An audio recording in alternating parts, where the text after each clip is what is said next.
Hello, and welcome to Pale Blue Pod, the astronomy podcast for people who are overwhelmed by the universe but want to be its friend. Yeah, it's true. Aww. I'm Corinne Caputo. I'm a comedian and writer and space enthusiast. Mm-hmm. And I am Dr. Moiya McTier. I'm an astrophysicist and a folklorist and someone who just really loves sharing my knowledge of space with other people. And that's what we're doing here. Mm-hmm. And that's why I'm here, to learn a bit more. Mm-hmm. Corinne, where are we recording today? Oh, okay. We are recording today on my parents' incredible couch, which is many years old, but it's like that homey feeling of like the holidays and we're back. And the cushions are really comfy and soft, but they are full of, it's like a down insert, I think, which means we're going to get super sleepy soon. Yes. It's just how it works, but I think we could get some good knowledge in before we pass out. Yeah, me too. I can see the fun little like feather ends poking up through the cushions. Yes. And like, you know, those are sharp, but it's also part of the experience. Like, I'm really happy to be the here. Sharp surprise, but it's just part of it. And you get the reward of a feather when you pull it out. Yeah, exactly. Like, oh, a little bit of discomfort, but then it tells you that there's magic there. Exactly. So while we're on your parents' couch, we are going to be discussing a pretty important topic in astronomy, something that actually the entire field of astronomy is built on. Like, if this thing didn't exist, we would not have astrophysicists. I would have a very different job. I don't know what I'd be doing. But today, we're talking about the electromagnetic spectrum. Whoa. Corinne, when I say electromagnetic spectrum, like, what comes to mind? Do you know what that is? I think I do. I think it's like that rainbow image of kind of like a long rectangle, and it's like all the colors, and there's like kind of like sound wave stuff going on top. I couldn't decipher one if I saw it, but I think I would recognize what it is. Yeah. Those waves that you see on top, they are light waves, not sound waves. Oh, cool. But there is that rainbow block that you'll see, and that represents a very specific part of the electromagnetic spectrum. But there's also stuff on either side of that rainbow block. And we are going to be talking about all of it today. This is actually, so as I prepare for these episodes, I write down notes. And my notes for this episode are longer than any other episode notes we've had so far. So we're going to have a great time, is what I'm saying. Yeah. We'll have to get this in before we fall asleep, so let's try. Yeah. Okay, so let me snuggle a little bit further into the cushions. I really want to make sure I leave a butt print when I leave. Yeah, you better.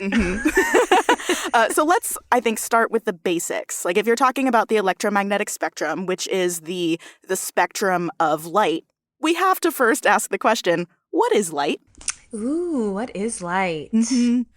So I think a lot of people might get uncomfortable around this idea because it's kind of a weird abstract concept to grasp. But light is both a particle and a wave. The particles of light are called photons, and together photons or packets of photons can act as a wave. And I think that you don't have to let yourself get all caught up in this. You know, like, as humans, we understand that waves of water are made up of individual water droplets and individual H2O molecules. Like, let's think of light in a very similar way. Okay, that makes sense. So the fact that light is both a particle and a wave that idea is called wave-particle duality. And it was officially discovered in 1924 by, again, the names, a scientist named Louis de Broglie or Louis de Broglie. I'm not sure. He was French, maybe. It was in 1924. I know that. And he was trying to understand how electrons behave. Electrons, just like photons, are fundamental particles of the universe. So he realized that not just electrons, but all particles can act as waves, even particles of light. And this helped pave the way for quantum theory, which we are not going to get too deep into today. But quantum theory tells us, like, how do particles interact with each other? How do they behave? How are they formed? And we can thank our modern understanding of quantum theory in part to Louis de Broglie. But he was by no means the first or the last person to be thinking about wave-particle duality. Isaac Newton and Albert Einstein were both dabbling with wave duality for a while. Newton, going back to the 1600s, was doing some fun experiments with light. Einstein was doing some fun experiments with light when he was thinking through his theories of relativity. But yeah, de Broglie is the one who gets the credit for this wave-particle duality. Cool. Perhaps the best evidence that we have for this duality of light comes from a very famous physics experiment called the double slit experiment, which was first done by a man named Thomas Young. And Corinne, I'm wondering if you can guess, maybe not the exact year, but like when abouts do you think the double slit experiment was done for the first time? Okay, tough, because I hate the name double slit experiment. Yeah. So maybe I want to hope it was done long, long ago. But if this was just, or kind of, if Louis did his stuff in 1924, maybe this happened in 1944? Oh, interesting. You think the slit experiment came after the duality work? It was much. I guess that wouldn't make sense. Yeah, it was way before. Way before. This is proving how quickly my brain falls apart. You know, it's not your fault. You're on a comfy couch. Like, you're doing better than anyone can expect. I think this happened in 5 BC. Okay, maybe not quite that far back. The first double slit experiment was done by Thomas Young in 1801. A lot earlier than you would expect. I was wrong. We've done this experiment so many times since I did it as a college student. I did the experiment, and then I also had to do the math to explain what was happening in the experiment, which was not as fun as doing the actual experiment. I'm sure. It's always the lab days in school, like in elementary and middle school, are always way more fun than like sitting in lecture stuff. And it always felt like a mini field trip. So light is a form of energy that exists in both a wave and a particle form. That particle is called a photon, and photons get created anytime an electron loses energy in its atom by dropping to a lower energy level. So if you have that image of an atom in your mind, of the nucleus at the center with all the protons and the neutrons, and then around that nucleus there's a cloud of electrons. But those electrons orbit on specific energy levels, and they can have all sorts of different configurations, especially as you get up to bigger atoms that have like 80 electrons orbiting around them. That seems like chaos. It is kind of chaotic. When you get down to the atomic level, when you get down to the quantum level, like it gets weird down there.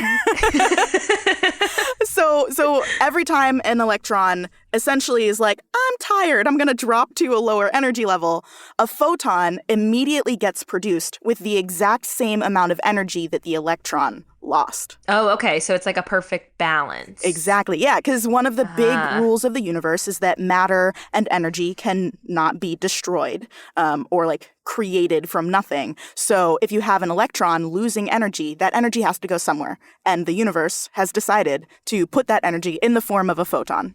Okay. So lots of things can make electrons jump to a lower energy level. It can happen through a chemical reaction, like fire. You know, fire produces photons. It can happen in the cores of stars when they are fusing elements into each other. Those electrons get smushed together and they will jostle around in their energy fields, and that will produce a lot of photons.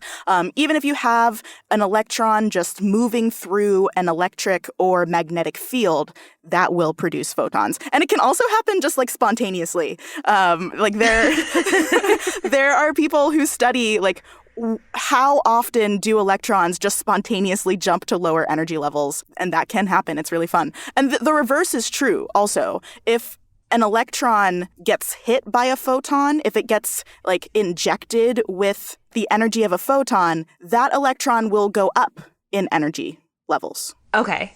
So it works both ways. Sure. And remember I said that there are so many different configurations that are possible for electrons around their atoms. Because of that, there are lots of like specific amounts of energy that an electron can drop, which means there are lots of specific amounts of energy that a photon can have. Okay. If that makes sense. Sure. I have no idea. Okay, so I I said that every time an electron loses energy, a photon is created with the exact same amount of energy lost. Right. So if an electron is jumping from like level 3 to level 2, that's only going to produce a small amount of energy, and the photon produced will be a low energy photon. But if an electron is jumping from like level 50 to level 2, then you're losing a lot of energy, and the photon produced will have a lot of energy to it. Got it. Okay, yes, that makes sense. So there is a range of potential photon energies, or you could say that they exist on a spectrum. There it is. There it is. It took us 11 minutes to get there, but we finally said the word spectrum.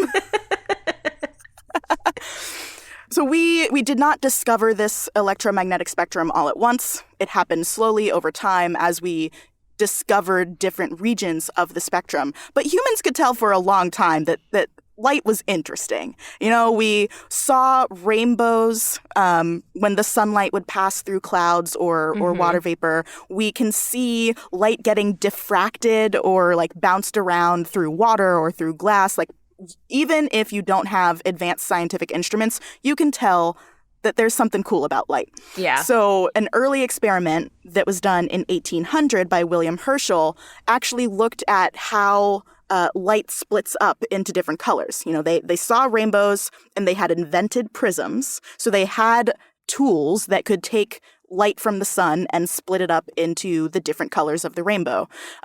Herschel did this experiment where he set up a prism, had the light from outside passing through it so that it split up into the colors, and he put a thermometer in each of the bands of different colors. Oh, sure. Okay. Because he wanted to see if, like, the red light was a different temperature than the blue light. And it was. But, a really cool thing he did that shocked a lot of people was he put a thermometer, like, to the side of the red band, you know, where there wasn't a colored band, but he measured that temperature anyway. And he was probably trying to do it as some sort of control. Like, if I put the thermometer here, then that's going to be the temperature of the room or something. Sure, yeah. But it wasn't, because he was placing his thermometer in the place where the infrared light was landing on the table. Oh, I see. It was just he couldn't see it. He couldn't see it, yeah. And so he noticed that empty space where he put the thermometer was hotter than the red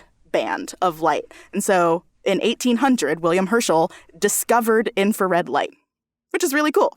And he set off this cascade of discovery. So a year later, a scientist named Johann Ritter tried to do the same thing, but on the opposite end. He put a thermometer like above the purple band, and he discovered ultraviolet light. And then, like, a few decades later, in 1867, James Maxwell, who, like, literally wrote the equations that describe how light, electricity, and magnetism are related. They're called Maxwell's equations, and we will probably do an episode about them at some point because they're really cool.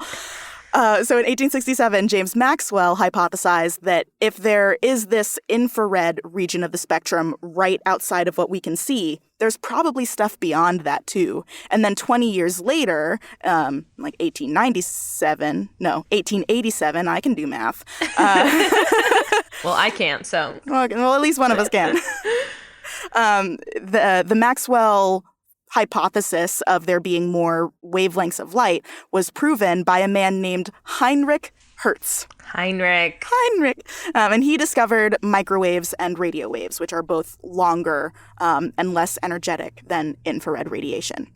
And so then for the next, few decades, people were trying to discover the other regions of the electromagnetic spectrum. A lot of them were discovered by accident, but I think it is important, before I talk about the actual regions of the spectrum, to tell you about how we scientists label them. Yeah, sure. Yeah.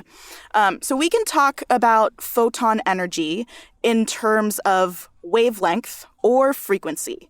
Both of these terms rely on light acting as a wave. So the wavelength is given in units of length, like nanometers or centimeters or meters or whatever. And if you picture a wave, the wavelength is the distance between two peaks right next to each other. Okay, yes. I remember that. Yeah, like if you see the picture, yeah. The other way to talk about the different regions of the electromagnetic spectrum is to use a unit of frequency. And we actually have assigned frequency the unit of hertz. That's the unit that we came up with, named after Heinrich Hertz, who found proof of microwaves and radio waves. Frequency tells you how often a light wave will pass its peak. So if the wavelength is the distance between peaks, then the frequency is like how often, if I were standing in one place and the wave was going by me, how often would I see a new peak? Okay, sure. Mm-hmm. Yeah. And technically the unit of hertz is like it's the inverse of seconds. It's the inverse of time, in case that means anything to you. But a good way to think of this is that longer wavelengths equals lower frequency equals less energy. Okay. Yeah, I'm picturing me and the longer the wavelength, it just feels like slower between them. Like I can kind of visualize exactly that. Yeah, exactly. Sure. Good. I tend to be more comfortable thinking in terms of wavelength, but I have a lot of colleagues who are much more comfortable using hertz and talking in terms of frequency. So I'll probably stick to wavelength in this episode because I think it's more intuitive actually than frequency. You don't have to do that weird like inverted time thing in your head. Totally. But if you want to practice your conversions, there is a very easy way to convert between wavelength and frequency using a simple formula. The wavelength equals the speed of light divided by the frequency of the wave. Okay. Yeah. Simple if you've got a calculator. Exactly. Just some quick bounds here. The most energetic, highest frequency part of the spectrum is called the gamma ray region. The wavelengths there are 9 times 10 to the minus 12 meters. So they are 1 trillionth of a meter. Whoa. Okay. Yeah. Very small, very energetic. Uh-huh. And then on the other end of the spectrum, we have radio waves, and they are anything longer than 30 centimeters in wavelength. Okay. Mm-hmm. Wow, those are very different lengths. I know. It's a huge spectrum. This is what I really wanted to emphasize at the beginning. Like, there are so many ways for electron clouds to be configured. So there are so many different, like, discrete energies that a photon can have. Sure. It ranges so widely. It is very important as astronomers to observe the universe in the whole electromagnetic spectrum because some objects are best seen at different wavelengths. There's this analogy that I really love that compares studying the universe to listening to an orchestra. Looking at the universe with all of the wavelengths of the electromagnetic spectrum, it lets you see all of the different things, just like listening to an orchestra lets you hear all of the different instruments acting as one. But if you were to observe the universe in just one wavelength, if you were only looking in the infrared, for example, that's like going to an orchestra and only hearing the clarinet section. Mm-hmm. I just saw the movie Tar, so that really resonates. Tar? It is Cate Blanchett's movie where she plays a conductor and she's this made-up character named Lydia Tarr, and I loved it. I am not the type to sit through anything long, and I always fall asleep during a movie, and this one, I really listened. Oh my. What was it? Like, why? Because it didn't even have hobbits or dragons? No, it was that completely long? Like, real life. It was very normal, and it's about this woman, Lydia Tarr, who's this iconic conductor in the world of this movie, and it opens with her at a New Yorker talk, and she basically gets called out for potentially grooming. I'm saying allegedly grooming as if she's a real person. Right, up and coming story. female students. You should see it. I loved it. Huh. I loved the ending specifically. Anyway, now I'm an expert in orchestras. Mm-hmm. Yes, you're an expert in orchestras, and soon you will also be an expert in the electromagnetic spectrum. And in order to do that, I think that I need to take you on a journey through the electromagnetic spectrum, from the most energetic waves to the least energetic waves. We are going to go on a little romp through the rainbow. That's what we're doing. I love that. Now. A romp through the rainbow. Okay, starting with gamma rays. They're fast. They're so fast. They're That's so what I know. tiny. They're so small. Uh-huh. So small. They were first discovered or observed in 1900 by a scientist named Paul Viard, I think. Who Paul Viard was studying radiation from the element radium, but it wasn't named by Paul Viard. This region of the spectrum was actually named by Ernest Rutherford a few years later. Rutherford is perhaps best known in the science community for giving us the structure of an atom with like the nucleus in the center and the cloud of electrons all Maybe around. the name sounds familiar, and maybe it's from that large atom project I had in 6th grade where we built one. Honestly, probably. Yeah. Yeah. Uh-huh. I would not be surprised. So the gamma rays will have wavelengths of from 1 trillionth of a meter. Oh my gosh. on average, all the way up to like 0.1 nanometers, which is like 100 millionth of a meter. I don't know. Wow. It's also very small. Also still small. So still small. too small. Yeah. Like, I could give you numbers, but at this size, the numbers aren't really it's kind of useful. meaningless to me. Yeah. Yeah. Like you should just hear very, very small. Yeah. Whenever I say a number. That's what I'm going to think. Gamma rays can be produced naturally on Earth. Most of the time that happens through radioactive decay. So if you have a radioactive element or isotope like uranium, that element will decay, which means it will break down into like smaller particles. And one of the particles that it will produce is a gamma ray photon.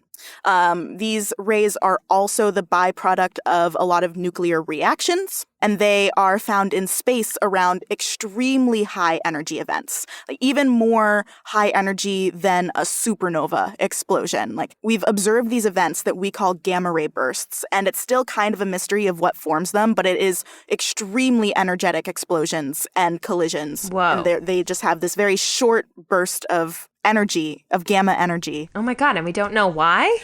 Well, we've never been able to observe one in real time because they're so short. Sure. Is the problem. Okay. Wow. Mm-hmm.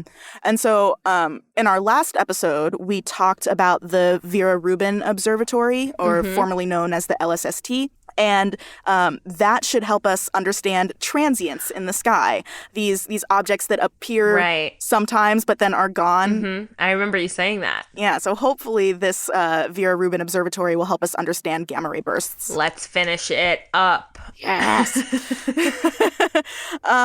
Gamma rays have this really annoying but cool quality. They are so small and so energetic that they can penetrate pretty much any dense object.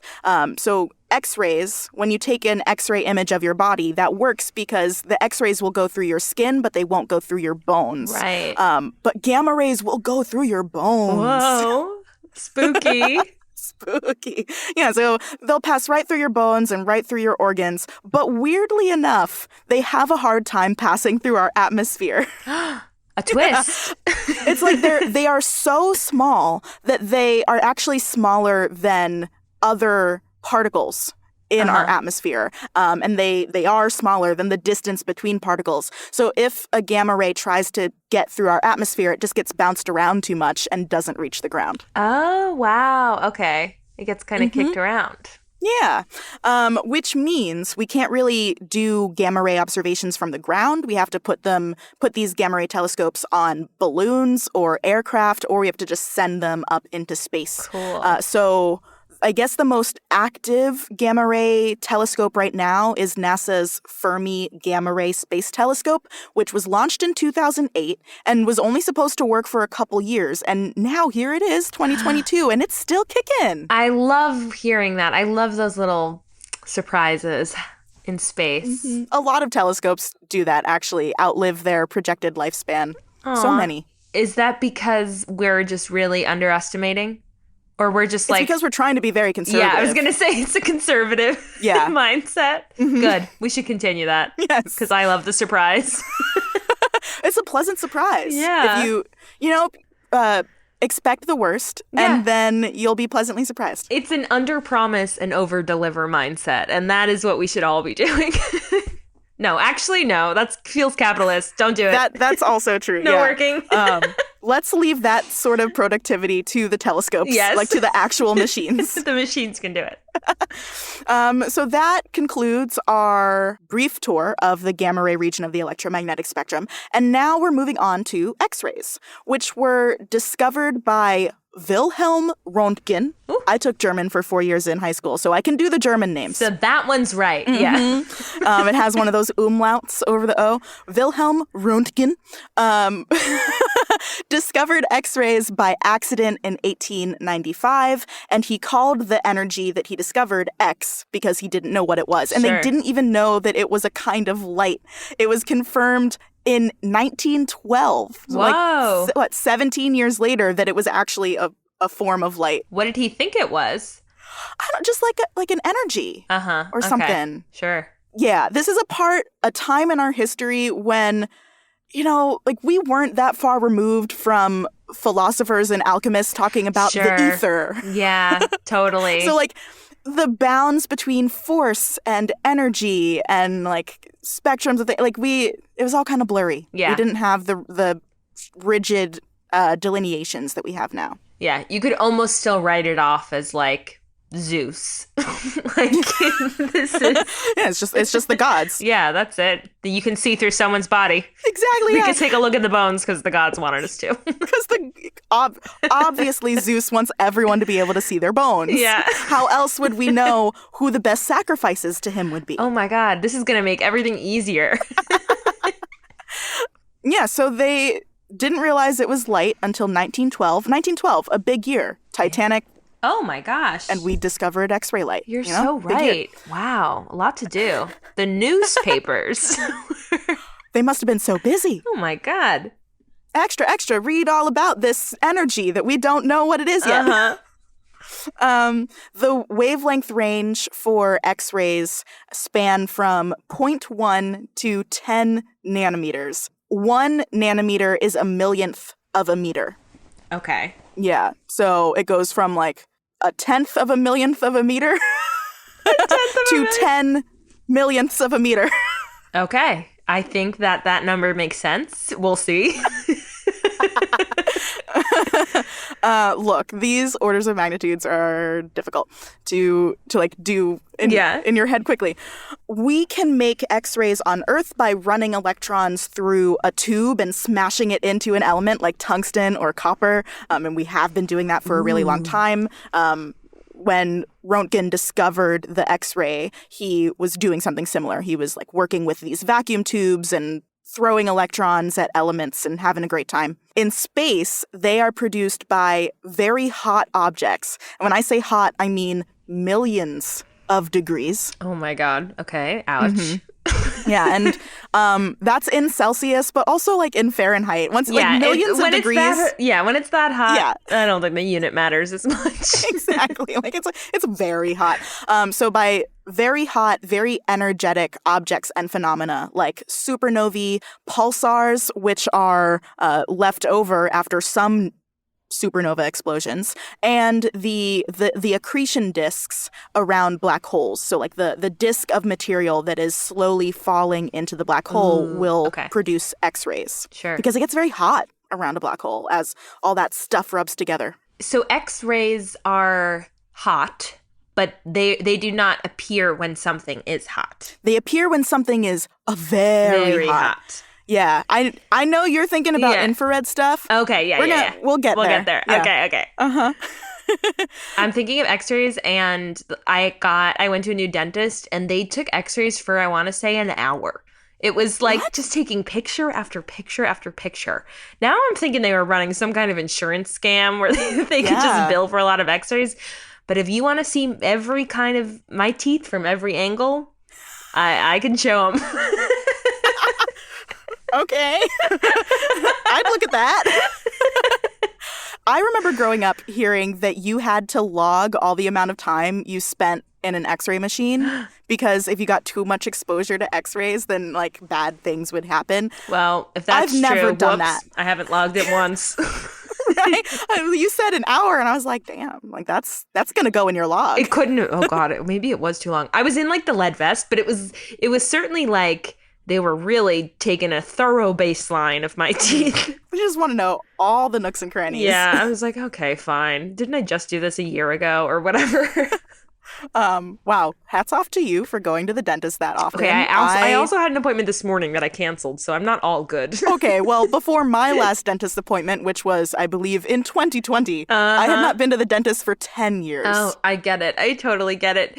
Yeah. This is the best time to go back under the guise of COVID, because you're like, oh, sorry, it's been COVID. I haven't had time to make an appointment.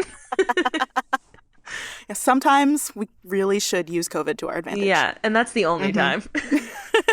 So like gamma rays, X-rays get bounced around in our atmosphere. They are slightly larger than gamma rays, but still small enough to get bounced around the particles in our air. So they don't reach the ground. And we also have to send stuff into space to study X-rays. So the I think most well-known and most widely used X-ray telescope is the XMM Newton Observatory, which was launched by the European Space Agency in 1999 and is still going strong. Aww, and one of the last 90s babies.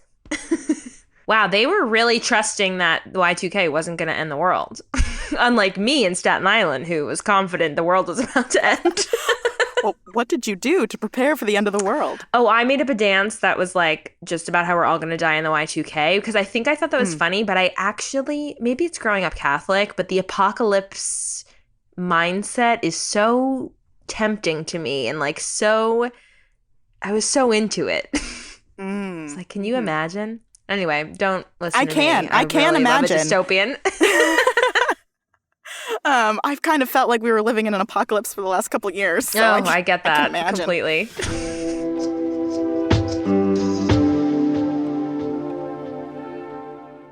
Hey, it's Moiya, and I wanted to give a quick shout out to our amazing patrons who are keeping Pale Blue Pod going.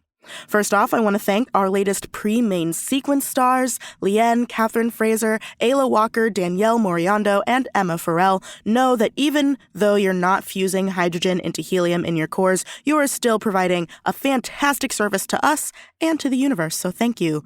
Also, thank you to our latest Red Dwarf or M Dwarf stars. We know we can't see any of you with our naked eyes in the night sky, but we know you're there doing so much of the illuminating and warming labor in the universe. So thank you to Canon Cookie and Emma.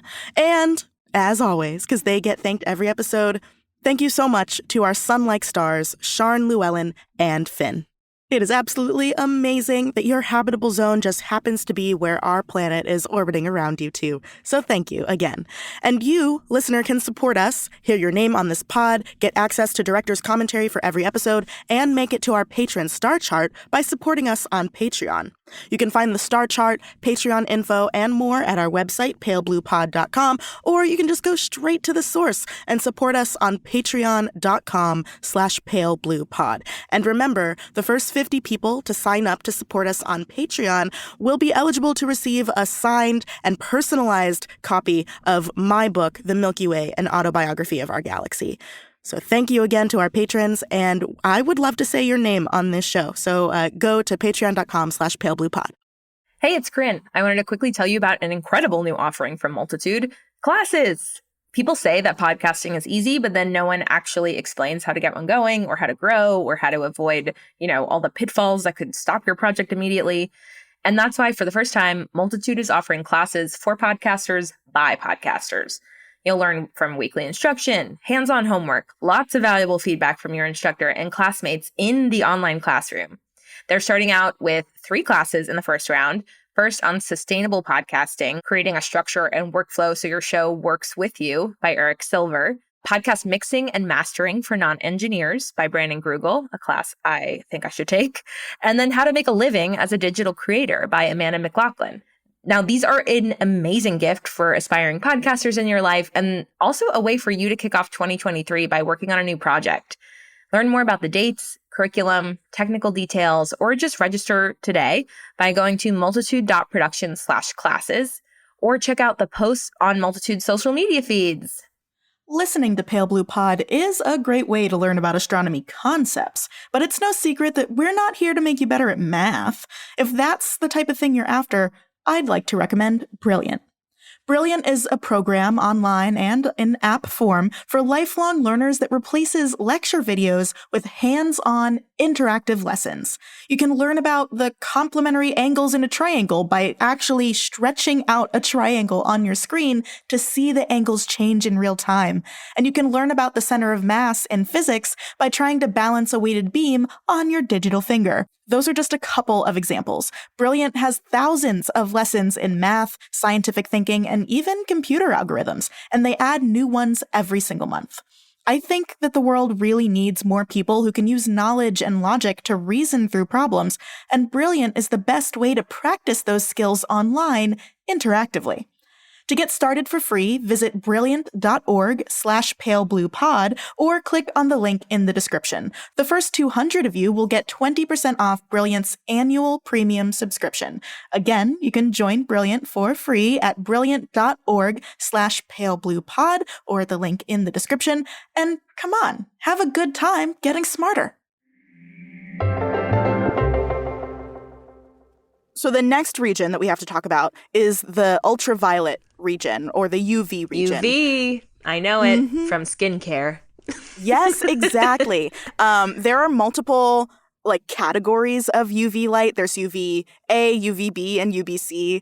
And some of them are, one of them is supposed to be really bad for your skin, but I never remember which one. I think UVA and UVB, and probably the other one too.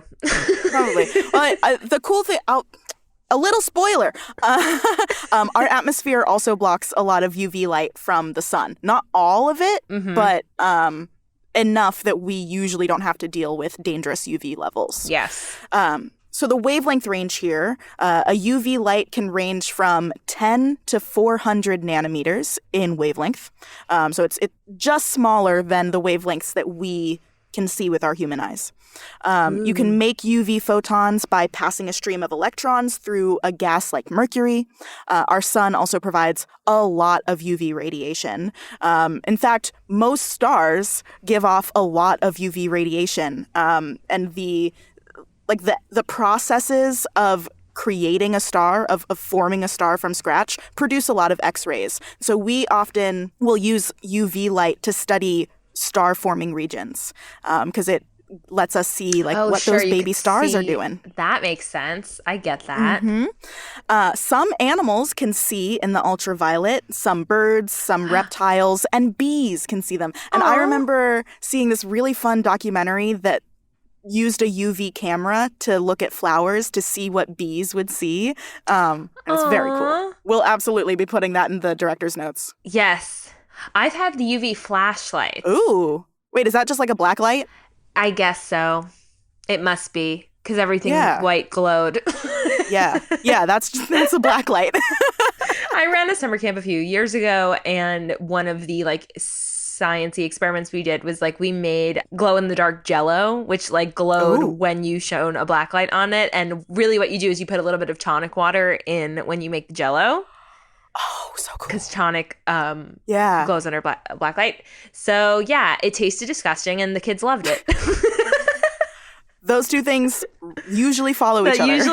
Those things usually, I should have guessed. I was like, the kids are going to hate this. And then there was they were all gone.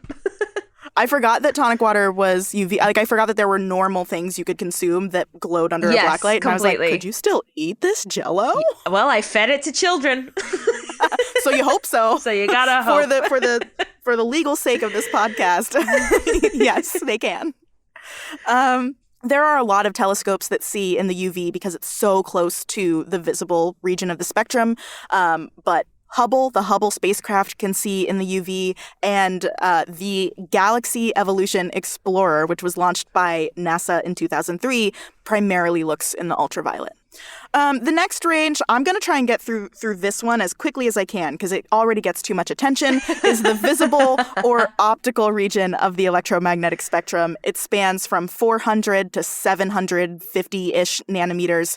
And honestly, this is my hot take about the visual region of the spectrum.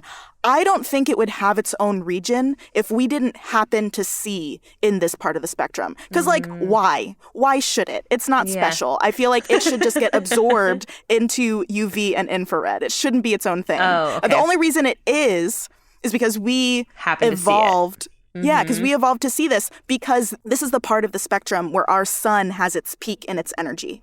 Ah, okay. Is it a coincidence that we can see it? That like we evolved to see it that way? Right. We evolved to see it because that's what most of the light coming to our planet was. The biggest downside to optical observation is that you have to do it at night because the sun gives off a shit ton of visible or optical light. So you have to wait until the sun is on the other side of the planet from your telescope if you want to look at the night sky. Well, I guess you can also observe the sun in the optical. True. Yeah. So you really have to be a night owl to be an astronomer. To be a visible astronomer. Yeah. No thanks. No thank you. Yeah. But all of the other ones you can do pretty much at any time. Love that. It gets too much attention. So I'm moving on. I refuse to say anything else. Next.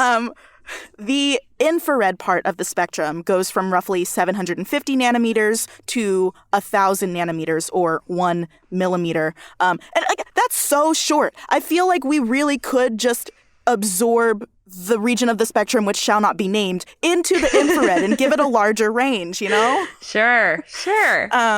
But this is one of the most useful regions of the spectrum. Whenever you are using a remote control or a thermal imaging camera or electric heaters, you are taking advantage of infrared Wow. light. Okay. Now this is my favorite one. I know, it's pretty good. Scientists can use infrared telescopes to learn about the changing temperatures on Earth. So they do actually point telescopes back at the Earth to help us, you know, keep track of climate change. Yeah, it's good to get a bird's eye view of what's going on. Yeah. I tend to think of IR, the infrared region, as the heat region of the spectrum. And you were saying earlier, like you started to say that too, that when you think of infrared, you think of heat because of the thermal imaging cameras. Yes. But really, that doesn't make much sense because the very hot things will produce more energetic photons. But it's only things that are like warm or hot on human scales that produce the infrared Totally. wavelengths. Yeah. Okay. Infrared observations tell us a lot of really cool things about space. They can tell us about objects that are too cold to emit in the region of the spectrum which shall not be named. Like planets, because they aren't producing their own light most of the time, or very small stars that are kind of cool and dim, or just like clouds of gas, these nebulae that we see out there in space. And these long wavelengths are perfect for cutting through dust. And there's dust everywhere in the galaxy. There is dust everywhere in my apartment. Well, Corinne, your apartment's in the galaxy. Oh, right. I am space. The apartment is space. Yeah. So it's because of the infrared observations that we've done that we were able to study the center of the Milky Way galaxy, because there's a lot of like stars and gas and dust between us and the center of the galaxy. So we needed those infrared wavelengths to cut through all the dust. And some of the infrared images that we've captured of the center of the galaxy are breathtaking. They're so beautiful, but not as beautiful as the radio images. I'm just going to say that now. Spoiler alert, yeah. So the telescopes that observe in the infrared, there are a lot of them, so many, because we really like to see through all this dust. But the Hubble telescope will observe in the infrared sometimes. The Herschel telescope was specifically meant to observe in the infrared. And JWST, whose name I will also not be saying out loud, the Just Wonderful Space Telescope will be able to observe in the infrared. Cool. That's that on that. Next, microwave light. Microwaves. I know them. You've used one. I've used one.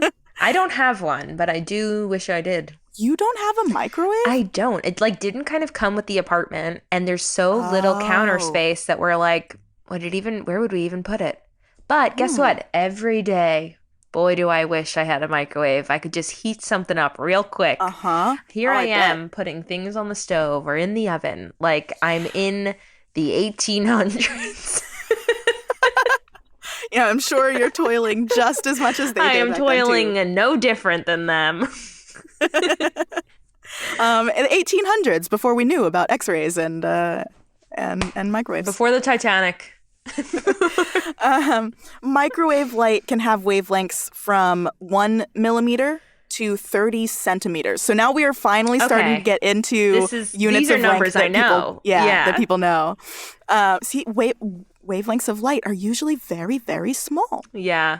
I don't have much to say about what we observe in the microwave. I think the most interesting space knowledge that the microwave region of the spectrum has given us is knowledge of what we have named the cosmic microwave background. So in 1965, two scientists, one named Arno Penzias, Penzias, and Robert Wilson. Okay, two different names. Easy to Okay, I got it. I love it. Arno Penzias. Like, that's just a nice name. And then a very plain Robert Wilson. Robert Wilson. Together, they detected a buzz in the microwave region of the spectrum that came from every single direction around their telescope. And most sources come from a very specific point in the sky because they're coming from a target. But this was coming from everywhere. So they thought it was a mistake. They were like, are we picking up on some noise from electronics or from like radio stations or something? They decided it wasn't that. They thought, oh, maybe we're just picking up on some weird radiation from all of the bird poop on the telescope. Oh, that's so funny. I know. The poop is radiating. Yes, poop radiates. Let's remember that, friends. Oh my God. So they cleaned up the telescope and they caged like all of the birds that they could find in the area to make sure they wouldn't put more poop on the telescope. But they kept seeing the signal. So then they were like, okay, well, if it's not electronics or bird poop, the only other thing it could be is like a real space thing. That's so funny. Those are the options. Oh my God, that's really funny. I didn't think of poop as being noisy, but I love that. Maybe it's specifically pigeon poop that's noisy, but no, I think all poop is noisy. I believe that. So what they were observing was actually the basically heat signature left over from the Big Bang. Oh. And that's why it's everywhere, because the Big Bang technically happened everywhere, because the Big Bang happened in that like tiny little primordial atom almost 14 billion years ago, and then that whole thing expanded, and we are in like the expanded part of that. So the Big Bang happened everywhere, it left its mark, and we see that as the cosmic microwave background. I'm so proud of us as humans for figuring it out. Yes, me too. Thank you. I'm like, oh, like we've come so far, and to have like to keep finding evidence, it's like proving that other idea. Oh, you guys, we did it. We did it. We're not done. We still have so much more to learn, but I think that's really nice. Yeah. Like that we have something to look forward to, and we should always have something to look forward to. Yes, you need one more thing, one more bite. So I said that the cosmic microwave background is like the heat signature left over from the Big Bang. And we just talked about how if you're thinking about heat, you're probably thinking about infrared radiation, especially like maybe not hot things, but warm things. Yeah. Right? And so it might be confusing that we call it the cosmic microwave background, but that's actually like a fun consequence of the expansion of the universe. Because when the Big Bang happened, when the universe was much smaller, this signal was in the infrared. It was a heat signature. But as the universe expanded, those waves of light also expanded. And they got because slower? Microwaves are, the literal wavelengths got bigger. So it went from being in the infrared to being in the microwave, which I think is really cool. I love that. I'm totally getting it. Less energetic, less. Yes. Yeah. Okay. I got it. You know what, Corinne? Fuck humanity. I'm proud of you. I'm so proud of you for getting this. I am sleepy on the couch, understanding a new thing. Yeah. I'm being very brave. You sure are.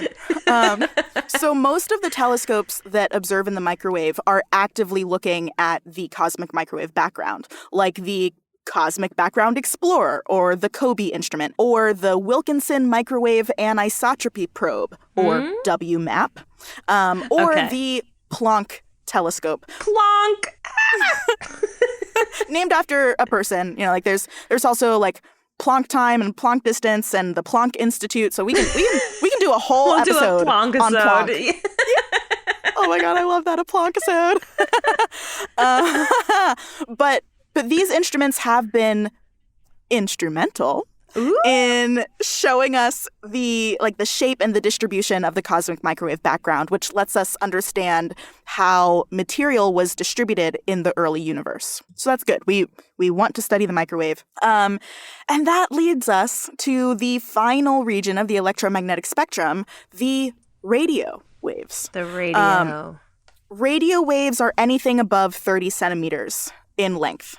In wavelength. And I'm like from 30 centimeters all the way up to thousands of meters. That's how big these wavelengths get. Wow, we're really just lumping them all in. I know, right? We really did that. We get so specific sometimes, and then sometimes it's like, and everything else. I love how the region which shall not be named is just like 300 nanometers wide. But then you could have a radio wave that's 1,000 meters and a radio wave that is 30 centimeters. Like, what the fuck? All right. And we can pretty much study anything in space using radio waves. They're really good at cutting through dust and gas. They're really good at letting us see into obscured regions of space. So we'll study stars, black holes, galaxies, planets, you name it. And I love radio telescopes.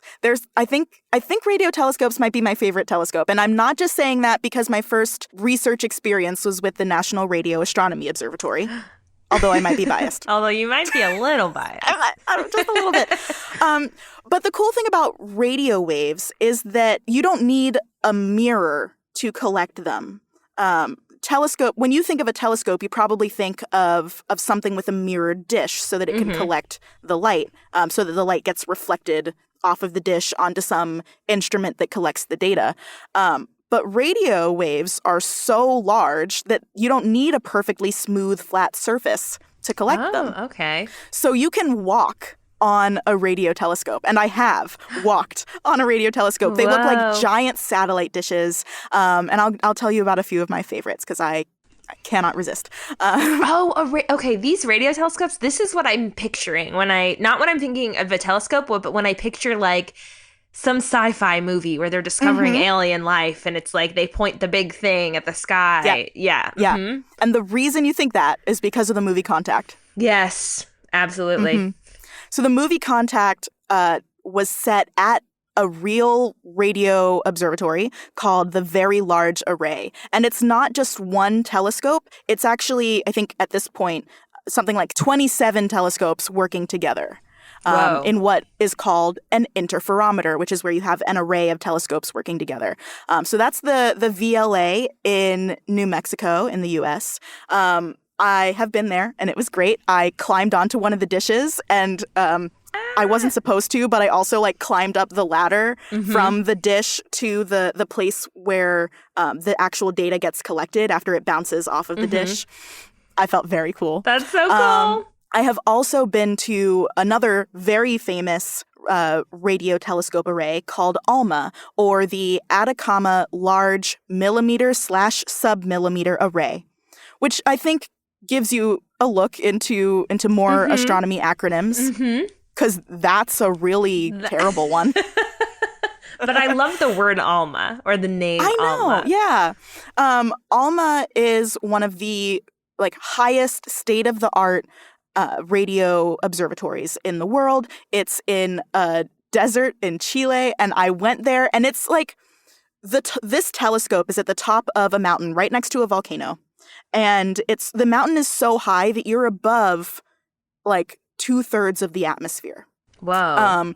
The oxygen levels are really low. It's very cold. And I was so proud of myself that when we were up there, we were supposed to be driven around by a couple of trucks. I was with a group.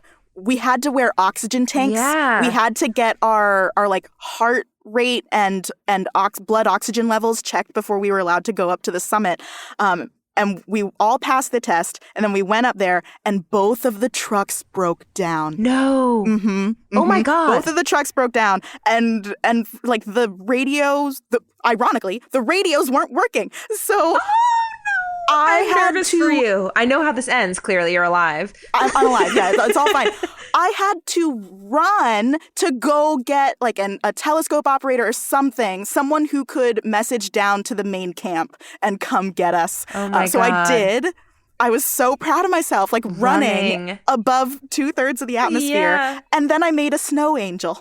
Oh, yay! I made a snow angel under the telescopes. But yeah, ALMA's fantastic. I think one of the most beautiful images I've seen from ALMA has been of a stellar system actively forming new planets.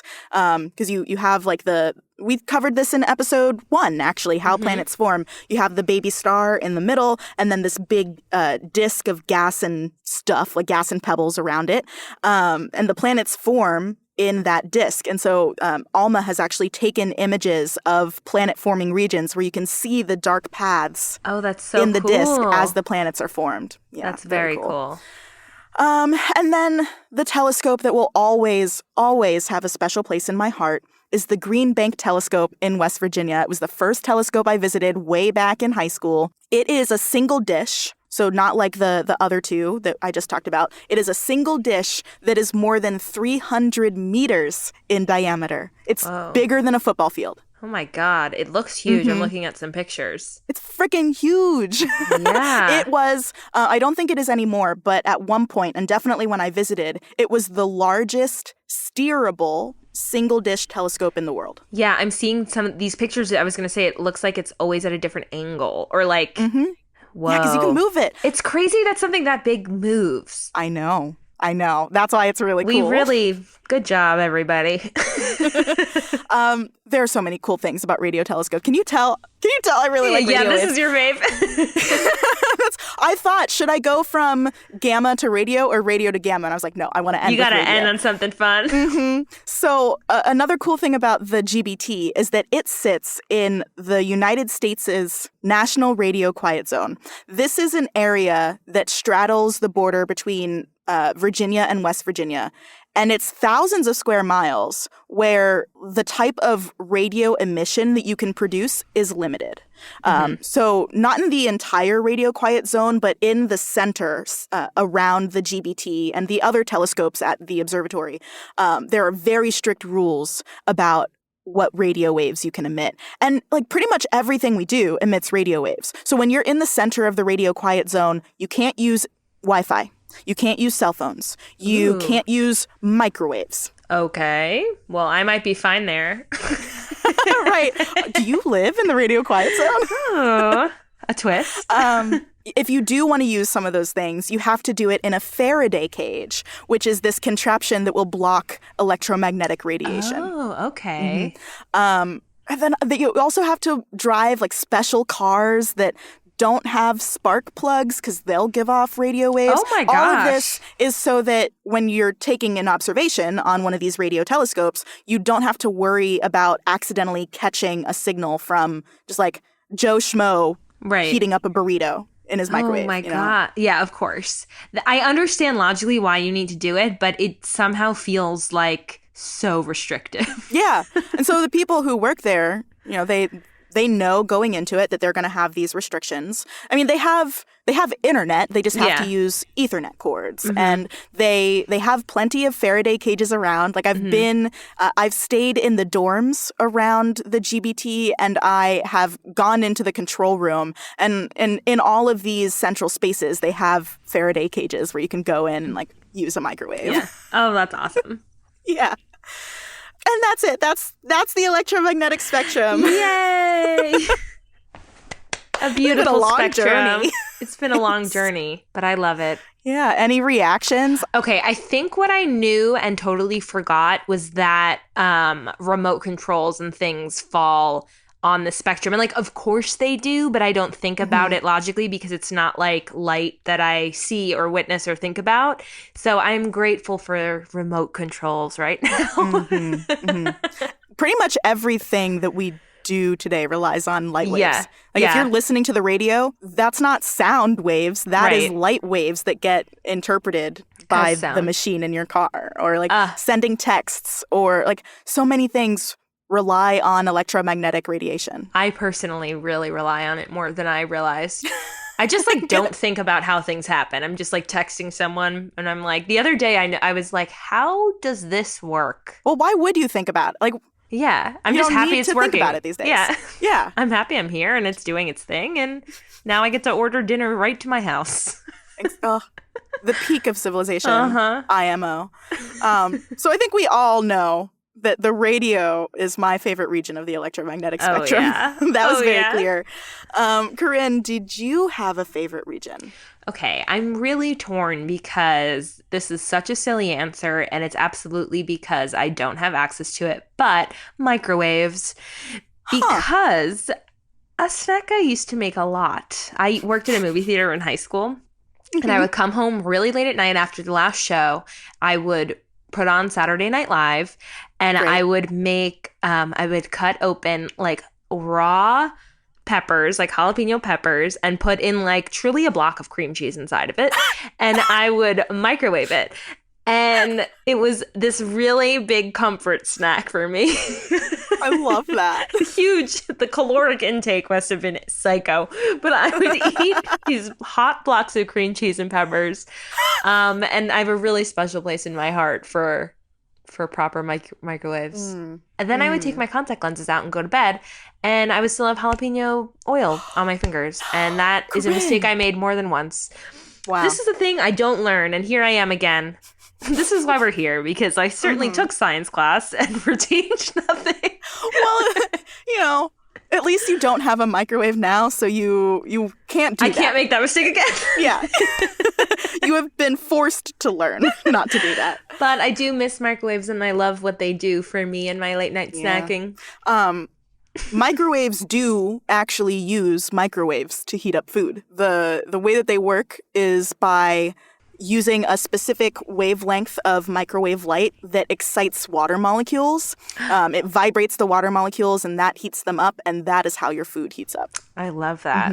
So there's That's why you have to add fun things you can do. Yeah, that's why you should add water to some things when you're heating it up. But it's also like there are some fun things. Like if you have a perfectly like pure frozen ice cube, there's no liquid water in it, and so it will not heat up in a microwave. It will melt just because of like the ambient temperature, but it won't. The microwave will not make it melt. Interesting. I had no idea about that. Good thing I don't have a microwave to run a bunch of experiments right now. Like, can I microwave this? Another fun thing. You just keep reminding me of cool things about microwaves, both the region of the spectrum and the tool.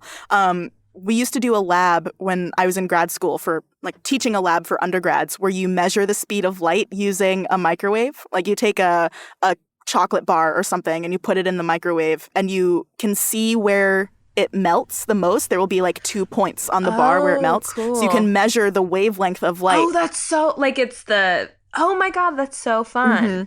And because I mentioned that formula where you can go from wavelength to frequency by using the speed of light, if you know the wavelength and you know the frequency, you can also measure the speed of light. I love that. I love these hands-on applications. That's a lab I really hope want that to there take. are a lot of listeners out there right now just like putting chocolate bars in their microwave. Yeah, everyone put your Use a chocolate plate. bar in the microwave and let me know what happens, because I can't do it myself. Nice. There's another fun experiment you can do with a marshmallow, but I don't really remember what that one was supposed to teach you, other than if you put a marshmallow in a microwave, it's going to get huge. The summer camp where I fed children tonic Jello, we made like molecules out of pretzels and marshmallows, and that was really so fun. Cute. Okay, that's all I have. I know it felt like I was going to go on forever, No, but that's all I have. Not at all. But now I'm getting hungry and sleepy. The perfect combo. Well, I mean, I know we are at your parents' house. Is there any way they have a nice dinner waiting for us? I don't know about nice, but it would be there.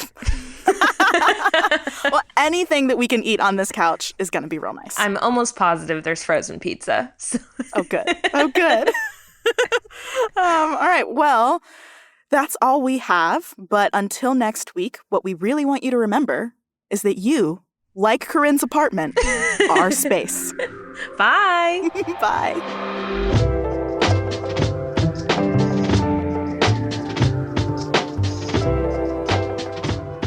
Pale Blue Pod was created by Moiya McTier and Corinne Caputo with help from the Multitude Productions team. Our theme music is by Evan Johnston, and our cover art is by Shay McMullen. Our audio editing is handled by the incomparable Misha Stanton. Stay in touch with us and the universe by following @PaleBluePod on Twitter and Instagram, or check out our website, palebluepod.com. We're a member of Multitude, an independent podcast collective and production studio. If you like Pale Blue Pod, you will love the other shows that live on our website at multitude.productions. If you want to support Pale Blue Pod financially, join our community over at patreon.com/palebluepod. For just about $1 per episode, you get a shout out on one of our shows and access to director's commentary for each episode. The very best way, though, to help Pale Blue Pod grow is to share it with your friends. So send this link to one person who you think will like it, and we will appreciate you for forever. Thanks for listening to Pale Blue Pod. You'll hear us again next week. Bye.